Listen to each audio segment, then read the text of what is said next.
shoulder day staple. You're gonna do lateral raises. This is something that you're gonna do to isolate that shoulder cap, really get those 3D shoulders going crazy. You're usually gonna do this after you do your compound press, or you can even do it before on your volume days, your hypertrophy days, to really get your shoulders activated, and then you do your shoulder press. You're not gonna be able to go as heavy, but your shoulders are gonna burn a lot faster because of the fact that you've pre-activated your muscle. So pre-activation is something that you can use to really get the most burn out of that muscle group. For example, when I do leg day, my quads struggle. You know, I'm more of a glute dominant leg person, right?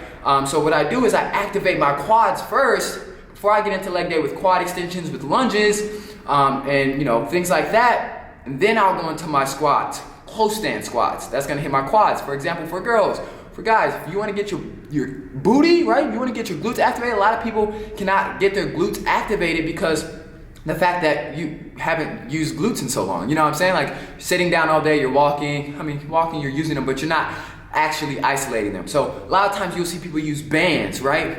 Bands to pre-activate the glutes before you get into your squats, before you get into your deadlifts, before you get into your lunges. Therefore, when you're getting into these movements, your glutes are fired up and activated, so you're making sure that they're being utilized. This is the power of pre-activation. Pre-activation is superpower, so don't sleep on it. Even on chest days, my volume chest days, I'll do my chest flies, I'll do my cable flies, I'll do some flies to get my chest juiced up and pumped, and then I'll do some push-ups and chest press, and my shit will just burn a lot faster, all right? So that's the key for pre-activation, but most of the time you're gonna do these workouts, a lot of times you're gonna do these isolation workouts after you've done your compound press. So this best of both worlds, right? On your strength days, typically, if you wanna go heavy, if you don't want your shit to be burning straight out of the gate, then you're gonna save these isolation workouts for after you've done your compound press, all right? I hope this isn't too confusing. So for example, say that, you know, I'll just go up and show y'all big dogs.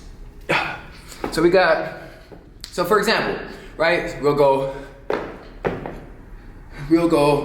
shoulder press, right? We'll do this for like 10, 15, or we'll go 20, 15, 12, 12, 10, 8, right? So you're increasing the weight and dropping the reps each set.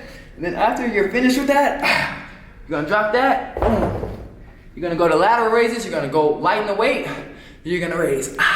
So for this, technique is very, very important, right? You wanna make sure that your elbow is the highest point, right? So the way I like to think about it is act like you're a puppet, right? And there's strings on your elbows. Your elbows are leading. The hands are just holding the weights, but it's your elbows that's actually flying, right? So yeah, that's the way I like to think about it. Another way that you can do it is actually just hold the weight right here and then bring your elbows up. I don't like that as much, honestly. So for me, come here, slight bend to the elbows, not fully locked out. This is one way you can do it. It's fully lock it out. If you're a beginner and you're like, fuck, I don't know exactly how he's doing that, lock out your elbows and just side lateral.